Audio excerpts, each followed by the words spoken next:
Hi viewers, ভক্তির সন্ধানের আজকের ব্লগে আপনাদেরকে নিয়ে যাব মাত্র 40 টাকা মাথাপিছু খরচাতে পশ্চিমবঙ্গের একটি অতি পুরনো মায়ের মন্দিরে, যেখানে মা রাজবল্লভী মাতা রূপে পূজিত হন।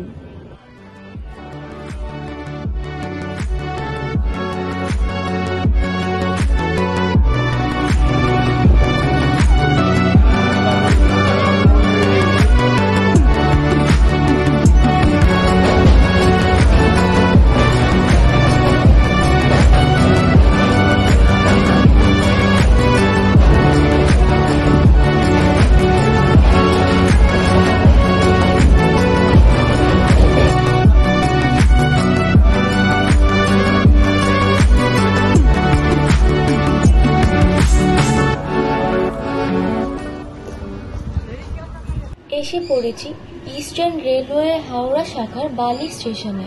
এখান থেকে ট্রেন ধরে আমরা পৌঁছাবো হাওড়া তারকেশ্বর শাখার হরিপাল স্টেশনে।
হাই ভিউয়ার্স, আমরা এসে পড়েছি হাওড়া তারকেশ্বরের হরিপাল স্টেশনে।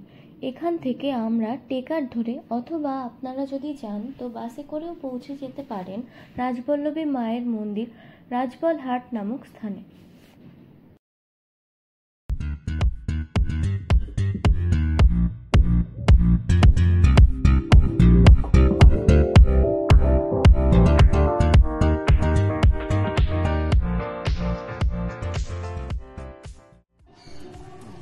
বাসে অথবা টেকারে মাথাপিছু ভাড়া 30 টাকা।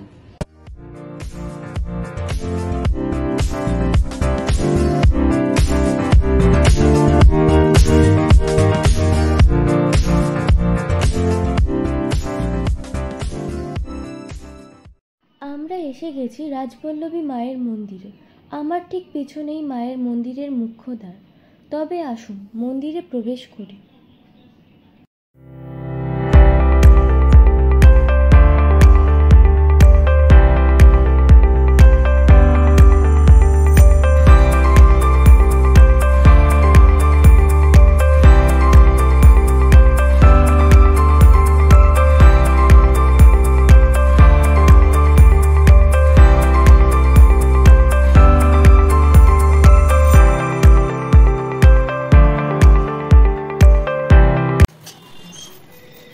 এখানে প্রবেশ করে আপনি প্রথমে দেখতে পাবেন বাবা মহাদেবের 5টি মন্দির, যেগুলি দক্ষিণেশ্বরের আদলে তৈরি করা।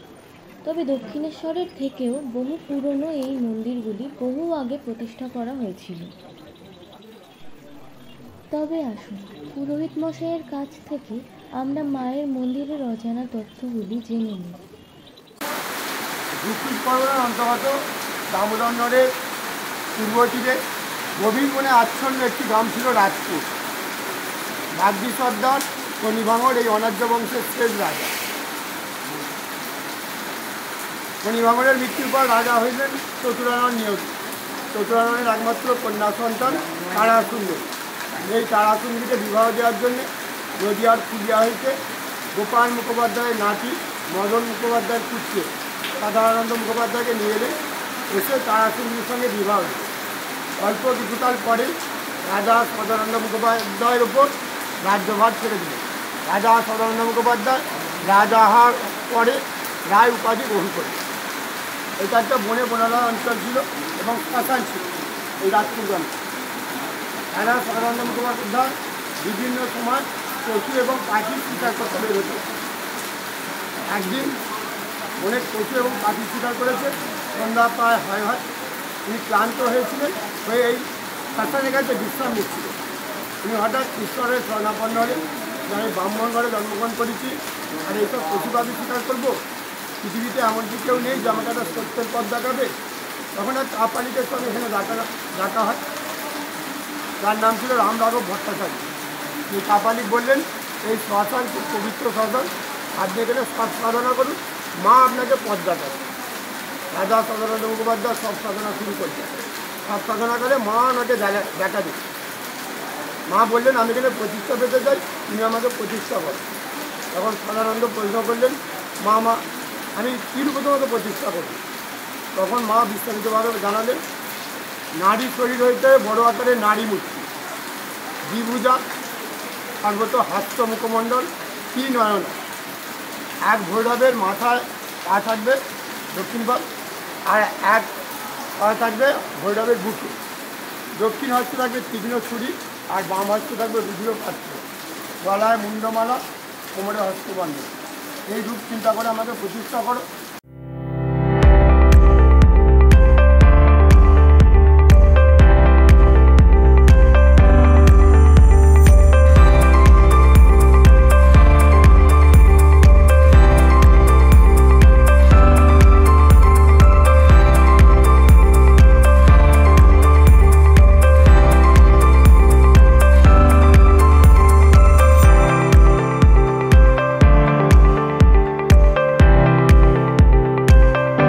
প্রতিষ্ঠা করার পর রাজা সদানন্দ মুখোপাধ্যায় ওনার হৃদয় বল্লভী দেবীর নাম রাখলেন রাজবল্লভী, আর এই গ্রামের যে রাজপুর নাম ছিল সেই রাজপুর গ্রামের নাম পরিবর্তন করে জায়গাটার নাম রাখলেন রাজবল্লভীর হাট, আলোকমার্গে রাজঘাটে রূপান্তরিত হয়েছে। তা এখানকার যে মায়ের যে ভোগের নীতি আছে সেটা শুনেছি একটু আলাদা রকম নীতি আছে মায়ের ভোগের, সেটা সম্বন্ধে যদি কিছু বলেন। আলাদা যে নীতি বলতে একটা সময় 5-7 রকম ভাজা এবং 5-7 রকম তরি তরকারি দিয়ে মাকে দুপুরে অন্নভোগ দেওয়া হতো। কোনো একদিন যখন রান্না হচ্ছে, মাকে ভোগ দেওয়ার আগেই কোনো এক ভক্ত আগ্রহ নিয়েছিল। সেদিন যে আমাদের মন্দিরে পূজারী ছিলেন, রাত্রে মা তাকে জানান পূজারীকে যে আজকে আমি দুপুরে অনাহারে ছিলাম, আমি অভুক্ত ছিলাম। তখন পূজারী কাঁদতে কাঁদতে মাকে বলে যে আমি তো যথাসাধ্য চেষ্টা করেছি, মা কেন কী হয়েছে? তখন মা বলে, আমার ভক্ষণের আগে আমারই এক ভক্ত আজ্ঞা নিয়েছে। তখন ব্রাহ্মণ বলে, এর উপায় কী মা? তখন মা বলে যে কাল থেকে এমন কোনো রান্না হবে না যার সুবাস বাতাসে ছড়ায়। বললো সেটা কীভাবে সম্ভব মা? তখন বললো সব কিছু সবজি দিয়ে এবং মাছ দিয়ে একটা ঘন্ট তৈরি হবে, সেই পরই আমি খাবো, সেটা ঘাঁটা নামে আমরা পরিচিত। তারপর থেকে সব কিছু ওই ভাজা এবং তরি তরকারি যেগুলো দেওয়া হচ্ছে সব বন্ধ হয়ে, এখন যেটা হয় দুপুরে মাকে ভাত ডাল সব কিছু সবজি দিয়ে মাছ দিয়ে একটা ঘন্ট আর পায়েস, এটা দুপুরে নিবেদন করা হয়।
যে পুকুরটি দেখতে পাচ্ছেন এটি মায়ের পুকুর নামে প্রসিদ্ধ।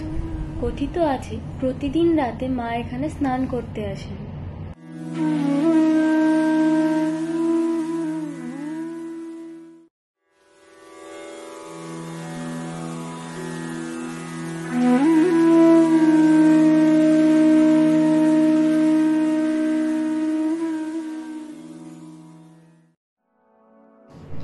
আপনারা যারা পুজো দিতে চান তারা এখান থেকে প্রসাদ সংগ্রহ করে পুজো দিতে পারেন।